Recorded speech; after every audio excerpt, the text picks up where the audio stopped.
ஒவ்வொரு நாளும் இளமை கழிகிறது, முதுமை கூடுகிறது. ஏனெனில் காலம் நம் கையில் இல்லை, காலத்தின் கையில்தான் நாம் இருக்கிறோம். காலங்கள் பல கடந்து வயதாகும், உடல் மெலியும், கை கால்கள் நோகும், கண்கள் சோர்வடையும்.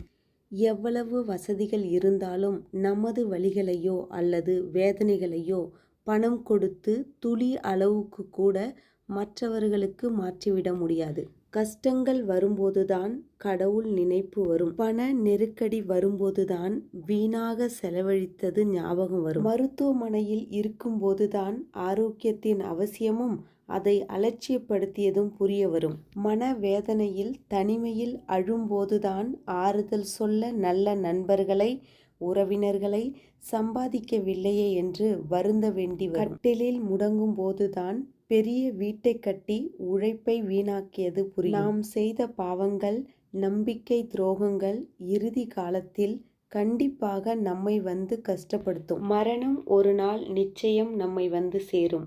அதுவரையில் உழைப்போம், உயர்வோம், அனைவரிடமும் அன்பாக பழகுவோம், முடிந்த வரையில் பிறருக்கு உதவி செய்வோம். ஒவ்வொரு நாளும் இறைவனை தியானிப்போம். இறைவன் கொடுத்த வசதி வாய்ப்பை வைத்து அதிகம் ஆசைப்படாமல் சந்தோஷமான வாழ்க்கையை அமைத்துக்கொள்வோம். நன்றி, வணக்கம்.